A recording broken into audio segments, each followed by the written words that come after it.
So hello guys, welcome back to our another new video in our YouTube channel CHSC Catalyst।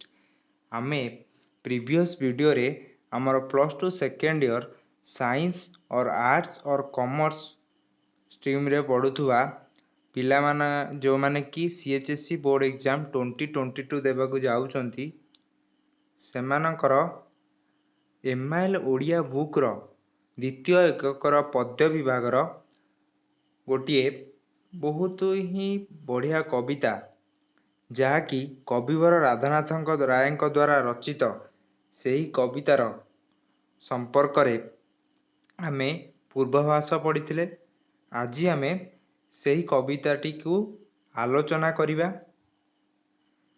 आमे पूर्व video रे जानिथिले कि कविवर राधानाथ राय द्वारा रचित बड़पण कविताटी तांकर एक व्यंग काव्य दरबार आसी अछि। एही कविता संपर्क रे पूर्वाभास होउची कि विश्वविख्यात नक्षत्र विज्ञानी बा ज्योतिर्विज्ञानी पठाणी सामंतଙ୍କୁ कटक बारवाटी दुर्ग रे संवर्धित करिवा पई एक सभार आयोजन करा जायतिला। सेठी ओडिशार बहुत गुड़िए राजा गड़जातर राजा जमीदार मंत्री माने आज जोग देइथिले। सेमानकर असार गर्व अहंकार को देखि एहा राधानाथ राय सहय करि पारि नथिले। तांकु उचित शिक्षा देवा उद्देश्य रे सेई गर्वी और अहंकारी राजा मानकु व्यंग करी से दरबार काव्यटी को रखिथिले। सेही दरबार काव्यटी को रुही एही बड़पण कविताटी को आमको अणा जाइछि। सेठारे से कविवर राधानाथ राय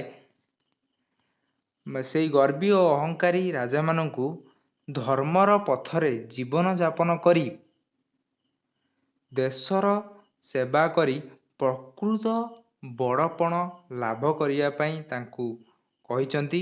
एही कवितारे आमे पढ़िबा कि राधानाथ राय किपरि सेई गर्वी और अहंकारी राजा मानकु निजर गर्व को छाड़ी देश सेवारे व्रती हेबा सहित प्रकृत बड़पण किपरि लाभ करिपारिबे से संपर्क रे उपदेश देवा सहित सेई सेमानकु व्यंग करी लेखिचंती। आज आमे किछि फास्ट बड़पण कवितार फास्ट पारा को पढ़िबा। फास्ट कौन दिए जाइछि ना मने नाही तुंबे काहार संतान केसरी औरसे तुंबे सिना स्वान। एठारे सेई राजा मानकर गर्व अहंकार को देखि कवि लिखिले कि मने नाही तुमे काहार संतान केसरी औरसे तुंबे सिना स्वान। अतीत उत्कलर राजा माने बहुत तेजस्वी आउ प्रतापशाली थिले। से तांकु एठारे कवि केसरी सह तुलना करिसंती। सेई केसरी औरसरु सेइथिबाई तांकु से जेपरी बहुत अतीत उत्कल रे अनेक गुड़ी एपरी कार्य करि जाइचंती जहा चिरस्मरणीय। सेहीपरि केसरी औरसरु एही राजा माने जन्म नहीं निजर कर्तव्य पथरु ओहरी जाउथुवारु एठारे कवि तांकु कहिचंती कि तमे काहार संतान बोली कौन तमर मने नाही। तमे केसरी सदृश्य राजांक औरसरु जात होइथिबा जणे जणे स्वान बा कुकुर। एठारे कवि सेई गर्वी और अहंकारी राजा मानकु कुकुर सहित माने तुलना करिवा सहित उत्कलर तेजस्वी राजा मानकु केसरी सहित बा सिंह सहित तुलना करिसंती। एइटा हला तांकर फास्ट सेई गर्वी और अहंकारी राजा मानकु लिखिथिबा व्यंग। तापरे नेक्स्ट हला पूर्व पुरुषर प्रतिष्ठा विशाल बिकी भांगी खाउथिबो केते काल। पूर्व पुरुषंकर विशाल प्रतिष्ठा ଦ୍ୱାରା ଏହି କବିମାନେ, ଏଇ ଯେଉଁ ଗର୍ବୀ ଅହଙ୍କାରୀମାନେ, ରାଜାମାନେ ନିଜର କର୍ତ୍ତବ୍ୟ ପଥରୁ ବିମୂଢ଼ ହୋଇଯାଇ ସେହି ପ୍ରତିଷ୍ଠାକୁ ବିକି ଭାଙ୍ଗି ଖାଉଥିବା ସହିତ ସେ ପ୍ରତିଷ୍ଠା ନିଜେ ତିଳେ ନ ବଢ଼ାଇ କରୁଥିବା ଆଉ କେତେ ତା ବଢ଼ାଇ ତିଳେ ମାତ୍ର ସେହି ପ୍ରତିଷ୍ଠାକୁ ବଢ଼ାଇବା ପାଇଁ ଚେଷ୍ଟା ନ କରି ସେହି ପ୍ରତିଷ୍ଠାରେ ସବୁବେଳେ ଗର୍ବ ଓ ଅହଙ୍କାର କରୁଥିଲେ।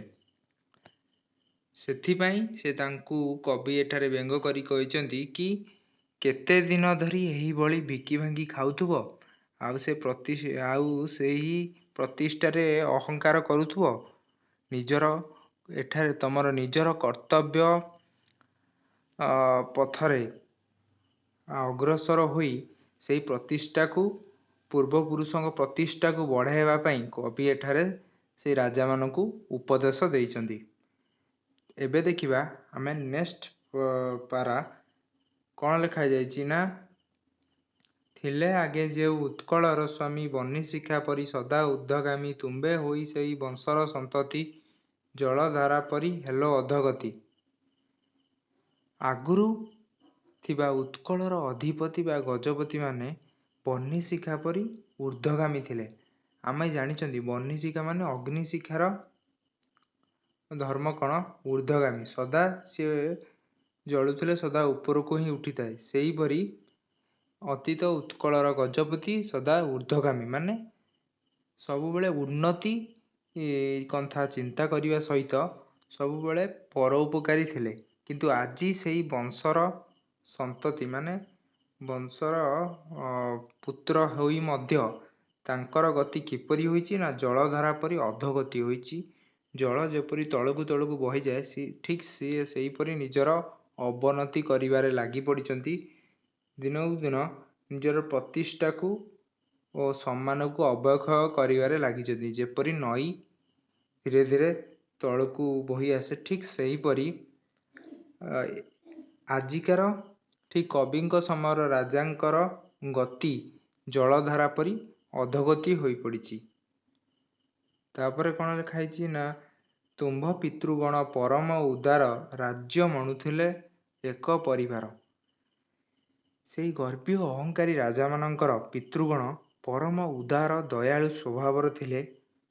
ସେ ସମଗ୍ର ରାଜ୍ୟକୁ ନିଜର ପରିବାର ବୋଲି ମନେ କରୁଥିବା ସହିତ ନିଜର ପ୍ରତ୍ୟେକ ରାଜ୍ୟବାସୀକୁ ନିଜର ପରିବାରର ସଦସ୍ୟ ବୋଲି ମନେ କରୁଥିଲେ। ସେମାନଙ୍କୁ ନିଶ୍ଚର ବାତ୍ସଲ୍ୟ, ମମତା, ସ୍ନେହରେ ବାନ୍ଧି ରଖିବା ସହିତ ସେମାନଙ୍କର ଉପକାର କଥା ଚିନ୍ତା କରୁଥିଲେ। କିନ୍ତୁ ଆଜିକାଲିର ରାଜା ନିଜର ରାଜକର୍ମ ବା ପ୍ରଜାବତ୍ସଳତାରୁ ଓହରି ଯାଇ ନିଜର ସ୍ୱାର୍ଥ ଉପାର୍ଜନ କ୍ଷେତ୍ରରେ ବିଳାସ ବ୍ୟସନରେ ବୁଡ଼ି ରହି କୁକୁର ସଦୃଶ୍ୟ କାମ କରୁଥିବାରୁ ଏଠାରେ କବି ସେମାନଙ୍କୁ, ସେହି ଗର୍ବୀ ଓ ଅହଙ୍କାରୀ ରାଜାମାନଙ୍କୁ କେଶରୀ ଔରସରୁ ଜାତ ହୋଇଥିବା ଶ୍ୱାନ ସହିତ ତୁଳନା କରିଛନ୍ତି। ଏବେ ଆମେ ଦେଖିବା ନେକ୍ସଟ ପାରାଗ୍ରାଫରେ କ'ଣ ଦିଆଯାଇଛି। କାହିଁ ଗଲା ସେହି ପ୍ରାଚୀନ ସୁଧାରା, ରାଜା ପ୍ରଜା ଏବେ ହେଲେ ବାଜପାରା। ପ୍ରାଚୀନ ସୁଧାରା ମାନେ ପରମ୍ପରା। ଆଗରୁ ରାଜାମାନେ ବହୁତ ହିଁ ପ୍ରଜାବତ୍ସଳ, ଦୟାଳୁ ଥିଲେ, ଯାହାକି ମୁଁ ଆଗରୁ ଟିକେ ପୂର୍ବରୁ କହୁଥିଲି। କିନ୍ତୁ ଏବେ କ'ଣ ହେଇଛି ନା, ରାଜା ପ୍ରଜାମାନଙ୍କ ସମ୍ପର୍କ ବାଜପାରା ଭଳି ହୋଇଛି। ମାନେ ଅହିନକୁଳ ସମ୍ପର୍କ ଭଳି ଘୋର ଶତ୍ରୁତାରେ ପରିଣତ ହୋଇଛି। କାଢ଼ି ନେଲା ରାଜ ଭୋଗ ଅଭିଳାଷ, ପ୍ରଜାମୁଖୁ ତାଙ୍କ ସମାର୍ଜିତ ଘାସ। ନିଜର ଭୋଗ ଆଉ ଅଭିଳାଷ ନିମନ୍ତେ ସେ ନିଜ ପ୍ରଜାମାନଙ୍କ ମୁଖରୁ ତାଙ୍କ କଷ୍ଟ ଅର୍ଜିତ ଖାଦ୍ୟକୁ ଛଡ଼ାଇ ନେଉଛି। ଯେଉଁ ରାଜା ସେ ପ୍ରଜାଙ୍କ ମୁଖରେ ଦାନା ଦେବା କଥା, ସେହି ରାଜା ଆଜି ନିଜ ପ୍ରଜା ମୁଖରୁ ଖାଦ୍ୟ ଛଡ଼ାଇ ନେଉଛି। ତାପରେ ହେଉଛି, ଦେଶୀ ହୋଇ ତୁମ୍ଭେ ଆଚରିଲ ନୀତି, ନିର୍ମମ ବିଦେଶୀ ସର୍ବଶ୍ରୁତିନିସି। ଦେଶୀ ହୋଇ ମଧ୍ୟ ଏବେକାର ରାଜାମାନେ ଦେଶୀମାନେ ସେହି ଦେଶର ଲୋକ ହୋଇ ମଧ୍ୟ ସେହି ଲୋକମାନଙ୍କ ପାଖରେ ବଢ଼ି ମଧ୍ୟ ଆଜିର ରାଜା କ'ଣ ହେଇଛି ନା ବିଦେଶୀମାନଙ୍କ ସହିତ ମିଶି ସର୍ବଶୋଷୀ ନୀତି ଆପଣାଇଛି। ଆଉ ପ୍ରଜାମାନଙ୍କୁ ଯେପରି ଭାବେ ଶୋଷଣ କରିବାରେ ଲାଗି ପଡ଼ିଛି ତାହା ଏଠି କବି ବର୍ଣ୍ଣନା କରିଛନ୍ତି। ଆଜିର ଭିଡ଼ିଓରେ ଥିଲା ଏତିକି। ନେକ୍ସଟ ଭିଡ଼ିଓରେ ଆମେ ବାକି ରହିଥିବା କବିତାଟିକୁ ପଢ଼ିବା।